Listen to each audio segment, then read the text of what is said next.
오늘도 평안을 빕니다. 새봄같이 찾아오신 하나님의 은총이 오늘 예배의 자리에 나오신 여러분들에게 새록새록 쌓여지고 채워지는 귀한 은혜가 있기를 간절히 바랍니다. 아마도 분명히 그럴 겁니다.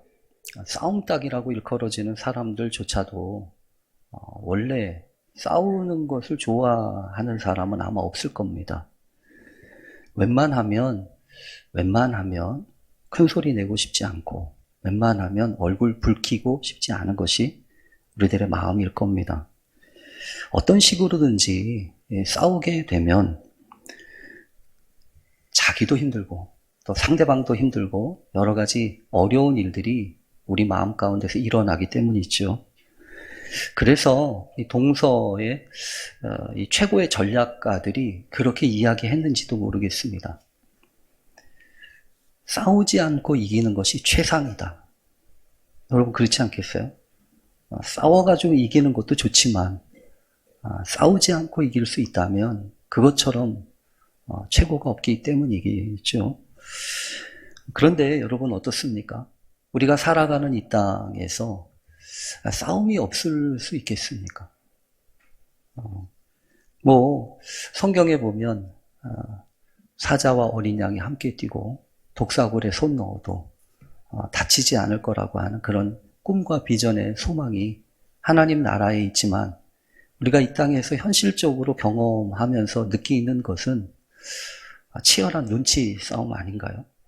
그리고 꼬투리라도 하나 물리면 크게 당하는 그런 말싸움 아닌가요? 또 결혼하고 난 다음에 가정에서도 사실은 이 주도권 싸움 하느라고 머리가 피곤할 정도로 어려워지는 건 아닙니까? 이미 유명한 현실에서의 포탄이 날아가고 또 시뻘건 피가 난자하는 그런 우크라이나의 그 현실 속에서 일어나는 그 전쟁의 그 비참함도 있지만, 사실은요, 이렇게 보이지 않고 치루어지는 그 전쟁이 더 무서운 것 같아요. 시장이라고 하는 곳에서 벌어지는, 여러분, 그 치열한 이권 싸움, 또 정치판에서 이 불거지고 나타나는 이 패권 싸움. 그러니까 온통, 여러분 세상에 가득 찬 것은 뭐냐 하면 싸움 투쟁이에요. 이런 싸움 가운데에서 살아갈 수밖에 없는 우리들의 삶의 현실 속에서 과연 평화를 이야기하고 또 싸우지 말라라고 이야기하는 것이 과연 가능하냐? 특히 여러분 우리가 경험하고 있는 이 허리 잘려 분단된 우리 조국의 현실을 생각해 보면 아직 싸움이 끝난 게 아니잖아요. 연일 포가 날아가고요. 여기서 뜨면 저쪽에서 뜨고.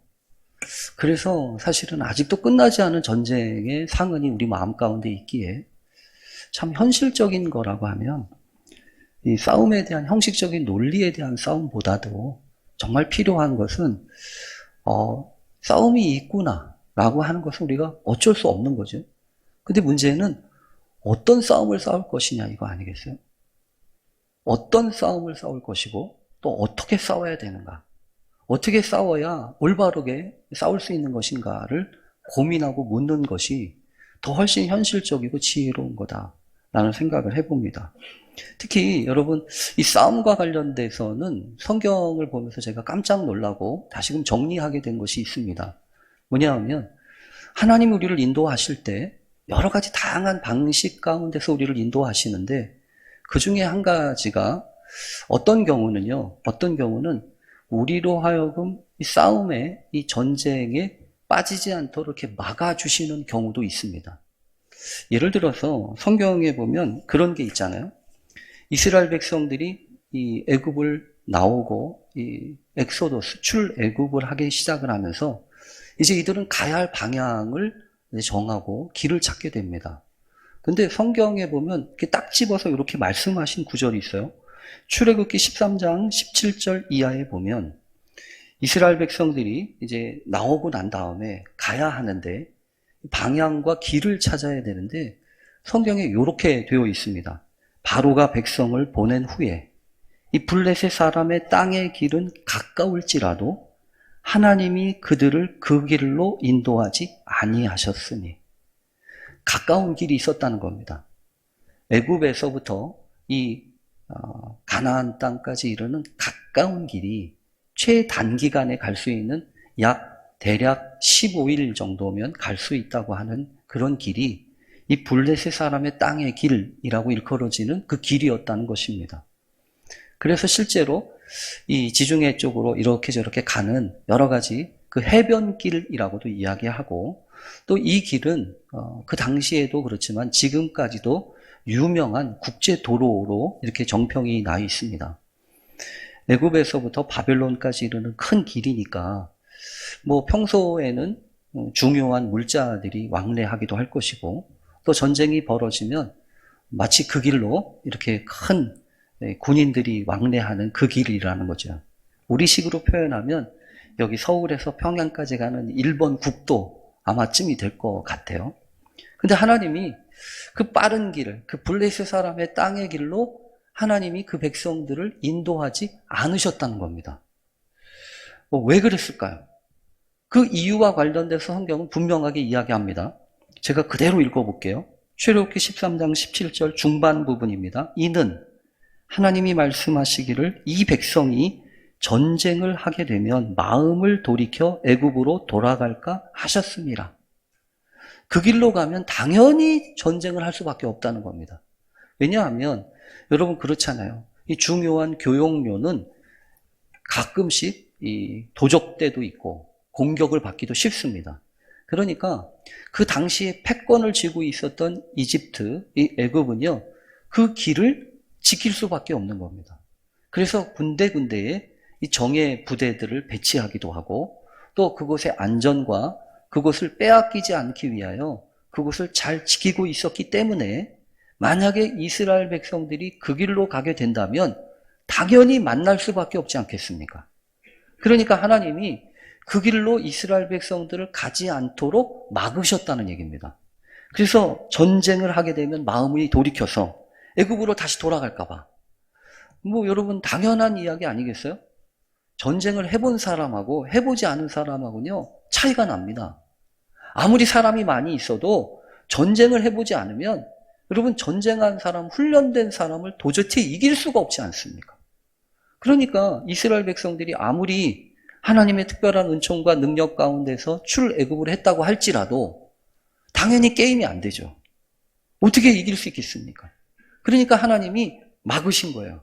안 된다. 너희들 이쪽으로 가면 안 돼. 라고 이야기를 하셔서 빠른 가까운 길이라고 할지라도 그곳으로 가지 않도록 막으시고, 13장 18절에 보면 그러므로 하나님이 홍해의 광야길로 돌려서 백성을 인도하셨다라고 하는 표현이 있습니다. 그러니까 두 가지 길이 있는 거예요. 빠른 길, 블레셋 사람의 땅의 길이 있었고요. 그 다음에 홍해의 광야길이 있었습니다. 홍해의 광야길이라고 하는 것은 홍해 앞으로 해서 광야로 가는 길이었을 것입니다. 그러니까 이스라엘 백성들이 여기 성경에도 있지만 바알스본 맞은편이라고 하는 곳에 이 홍해 앞으로 거기에 장막을 치고 거기서 기다리게 되었지 않습니까? 근데 이제 문제가 있는 거죠. 왜 그러냐 하면 남들이 보면 앞이 꽉 막혀 있는 홍해 앞으로 지금 가서 장막을 치고 있었으니 앞으로 나아갈 수 없는 길 가운데 막다른 골목 가운데 있는 것처럼 보여지지 않겠습니까?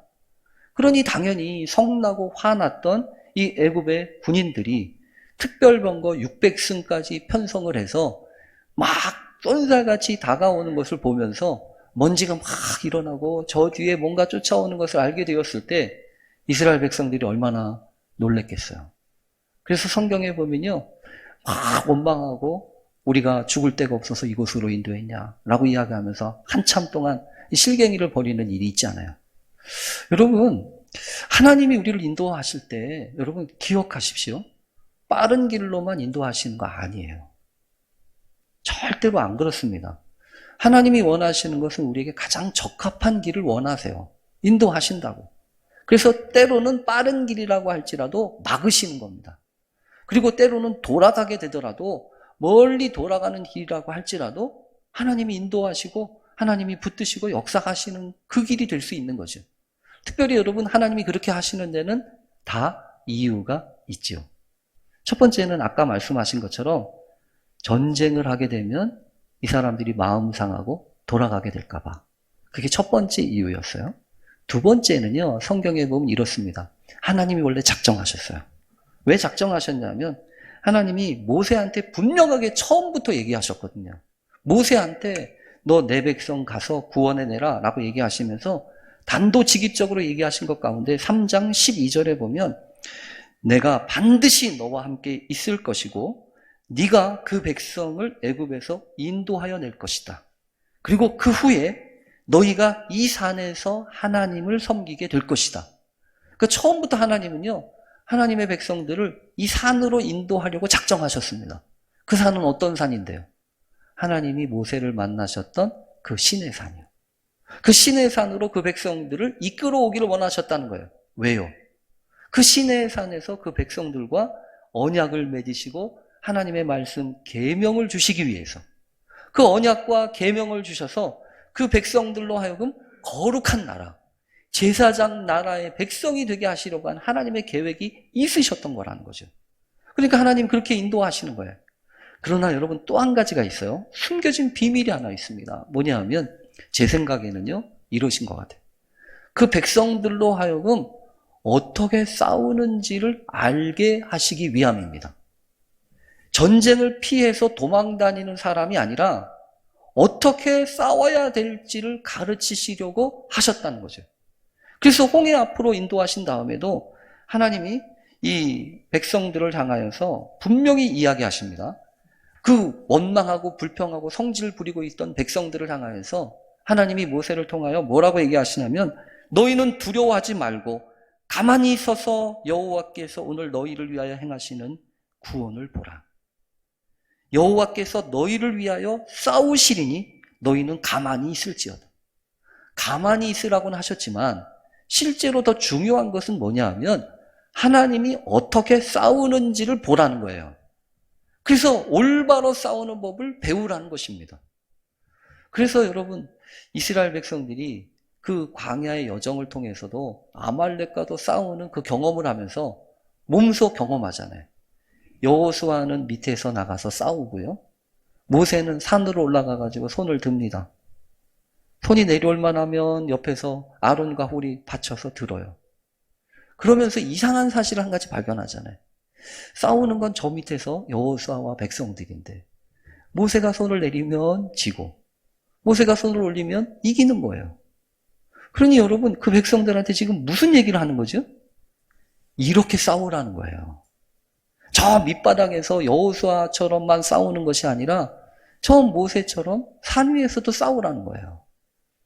그러니 여러분, 성경을 보면서 하나님이 하시는 건 우리들에게 철저하게 무언가를 가르치시고 말씀하시는 겁니다. 때로는 여러분, 그래서 멀리 돌아가게 될 때에도 기억하십시오. 하나님 우리를 그냥 이렇게 인도하시는 것이 아님을 기억하십시오. 또 성경에 보면 거기가 끝이 아니에요.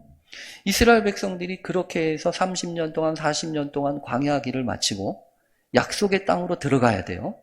이제 약속의 땅으로 들어가야 되는데 이때도 하나님이 분명하게 이야기하시는 사건이 하나 있습니다. 무슨 사건이냐면요, 여러분 성경에 보면 약속의 땅에 들어갈 때 하나님이 좀 편안하게 하시려면 어떻게 해야 되냐면 이미 그쪽에 있는 사람들 깨끗하게 치워야 됩니다. 그쪽에 살고 있었던 원주민들 다 내보내야 됩니다. 그래야 쉽게 들어가잖아요. 그런데 이때도 하나님이 이상한 일을 한 가지 하세요. 사사기 3장 1절에 보면 이렇게 되어 있습니다. 제가 읽어볼게요. 여호와께서 가나안의 모든 전쟁을 알지 못한 이스라엘을 시험하려 하시며 이스라엘 자손의 세대 중에서 아직 전쟁을 알지 못하는 자들에게 그것을 가르쳐 알게 하려 하사 남겨두신 이방 민족들은 이렇게 되어 있어요. 여러분 무슨 소리입니까? 하나님이 일부러 그쪽에 있는 땅에 있는 사람들 다 남김없이 깨끗이 치우지 않으셨다는 얘기입니다. 뭔가 껄끄럽고 뭔가 복잡한 사람들을 남겨두셨다는 거예요. 그러면서 여러분 왜 남겨두셨다고 얘기하는 거죠? 잘 보니까 이스라엘 백성들 가운데 어떤 사람들은 전쟁을 알지 못하는 사람들이라는 거예요. 당연히 그랬겠죠. 여러분 40년이었다고 그랬잖아요. 광야에서 생활한 지가 40년이라고.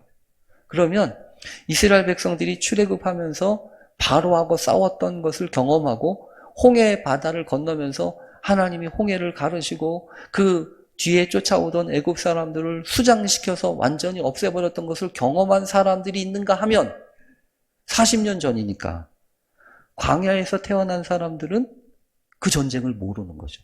마치 여러분 6.25 전쟁을 알고 있는 사람들과 우리나라도 6.25 세대 이후에 태어난 사람들은요, 전쟁을 몰라요. 6.25가 얼마나 힘든 일인지, 얼마나 우리나라에 엄청난 상처와 아픔을 남겼는지를 모른다고요. 그럼 그런 거 아니겠어요?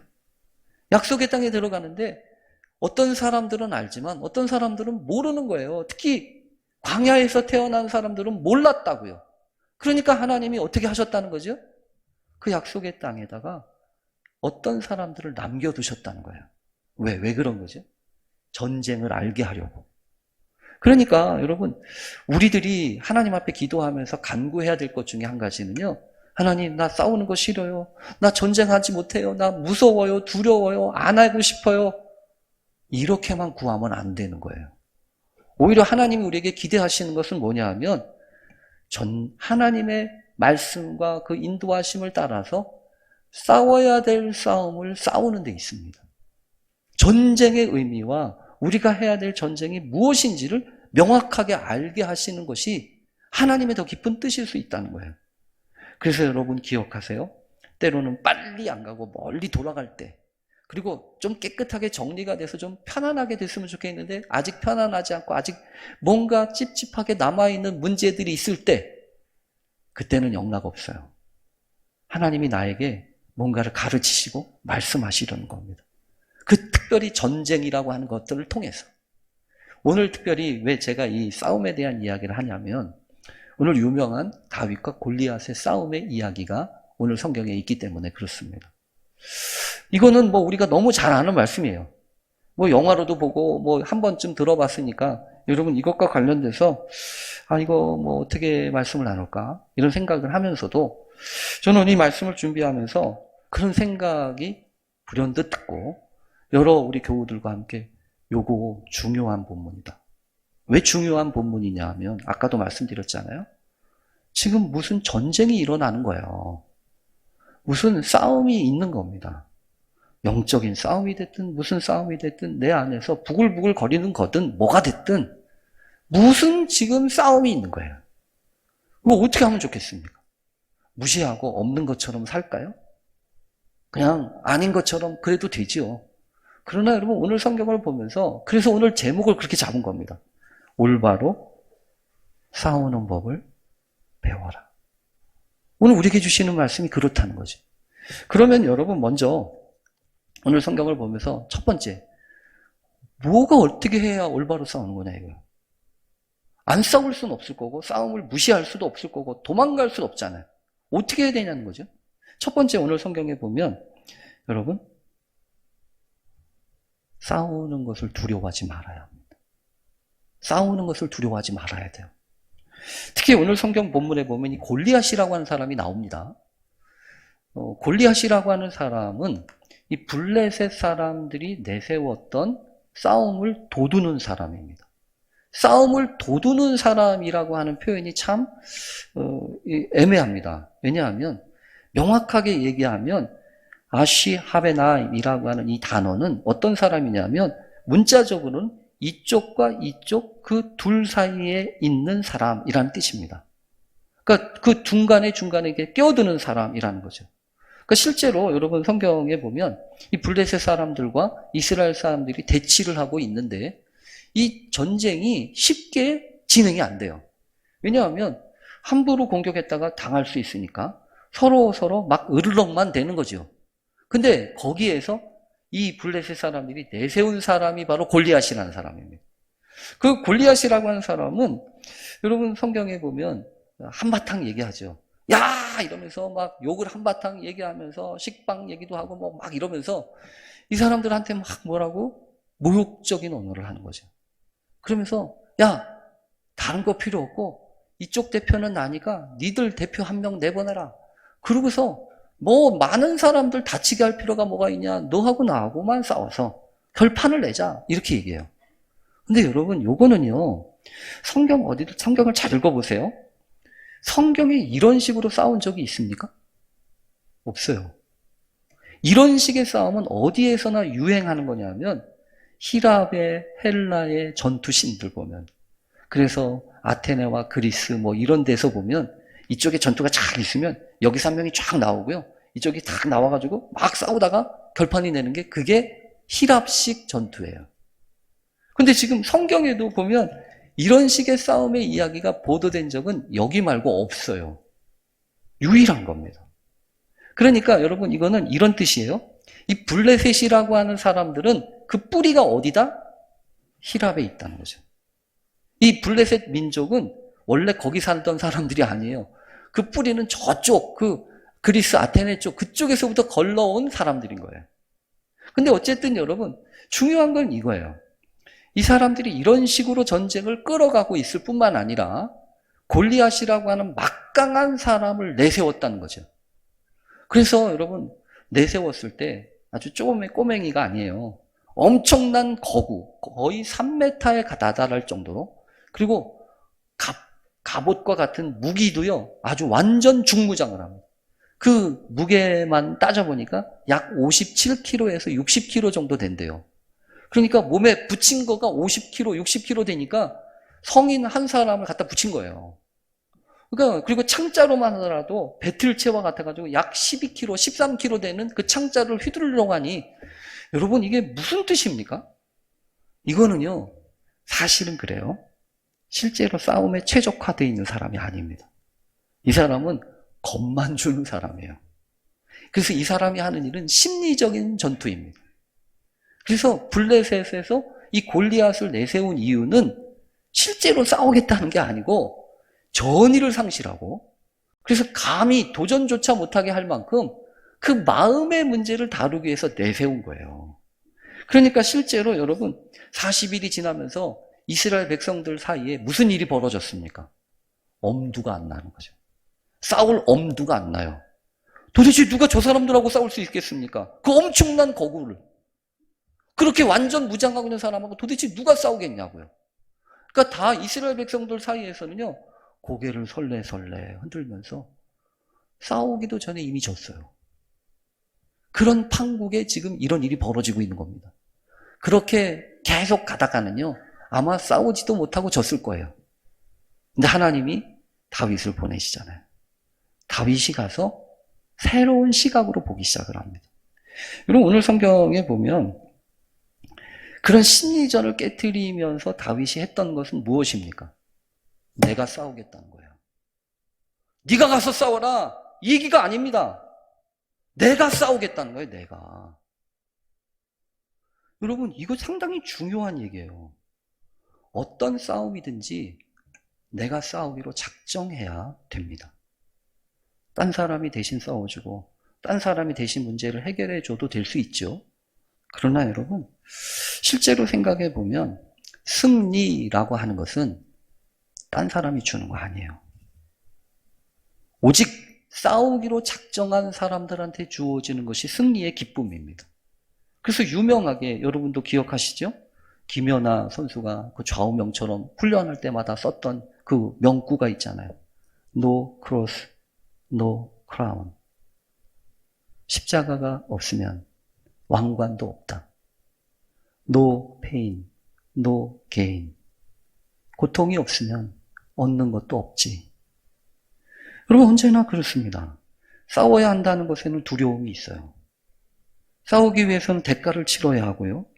위험을 감수해야 합니다. 그래서 누구나 쉽게 싸움을 작정하지는 않습니다. 더군다나 골리앗과도 같은 그 유명한 그 엄청난 위협적인 상대와 싸워야 한다는 것은 보통 심각한 일이 아닙니다. 그러나 여러분 기억하십시오. 싸울 수 있어야 이길 수 있어요. 싸우지 않는다면 절대로 이길 수 없습니다. 그래서 오늘 성경을 보면 골리앗에 압도되니까 그 외형과 그 군장과 무기책에 압도되니까. 그래서 이 유진 피터슨이라고 하는 분이 아주 재미난 표현을 하나 써요. 제가 그대로 읽어보면 이렇습니다. 골리앗을 쳐다보느라 상상력이 피폐해졌다. 상상력이 피폐해졌대요. 상상력이라고 하는 건 여러분, 우리 마음 가운데서 여러 가지 창의적인 생각, 또 도전적인 생각, 이런 것들을 하는 것이 상상력이잖아요. 근데 골리앗만 자꾸 쳐다보고 거기에만 걱정하고 염려가 되니까 꼼짝달싹 못하게 됐다는 거예요. 상상력이 없어졌다는 거예요. 그러면서 여러분 성경에 보면 형들을 찾아서 전장에까지 오게 된 동생의 사랑이나 위험을 감수한 우정 같은 거는 보지도 못하고 그 먼 길을 찾아왔던 동생을 반길 줄도 모르게 되어버린 형들이 되어버렸다는 거죠. 오히려 있잖아요. 여러분, 우리가 이건 중요한 얘기인데 악에 의해서 우리의 상상력이 지배당하고 우리의 사고방식이 좌우되며 우리의 반응이 그렇게 고정적으로 결정되어지는 순간 우리는 더 이상 선한 것과 참된 것과 아름다운 것을 볼 수 없게 된다. 안 보인다는 거죠. 다른 거 볼 수가 없다는 거예요. 거기에만 매몰되니까. 그래서 여러분 어떻게 해야 되죠? 하나님이 허락하신 상상력을 찾아야 돼요. 하나님의 상상력. 하나님이 우리에게 허락하시는 그 상상력, 그게 무엇입니까?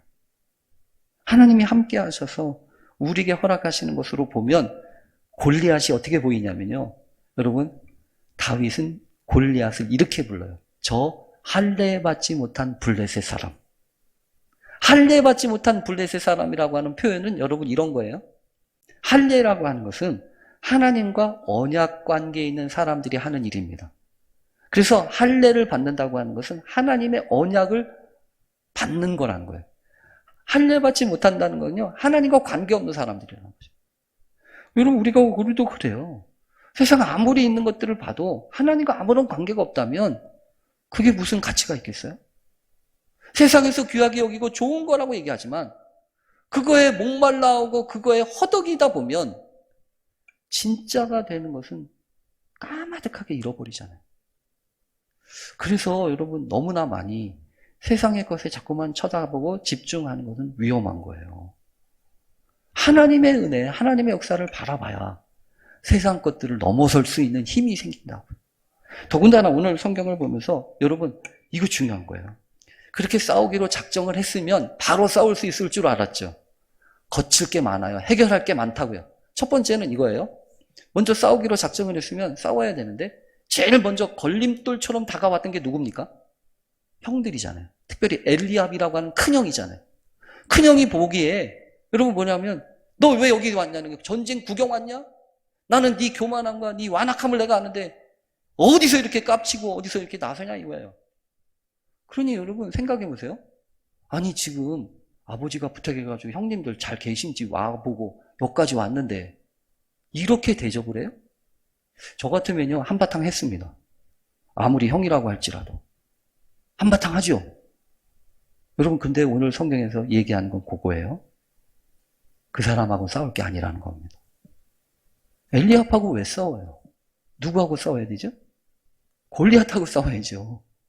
골리앗하고 싸워야 되지 괜히 엘리압 형하고 괜히 얼굴 붉히고 감정 싸움 할 필요 없다는 거예요. 올바로 싸우는 방법 두 번째, 싸워야 될 대상을 명확하게 하라는 거예요. 괜히 싸우지 말아야 될 사람하고 얼굴 핏대고 감정 싸움 하지 말라는 겁니다.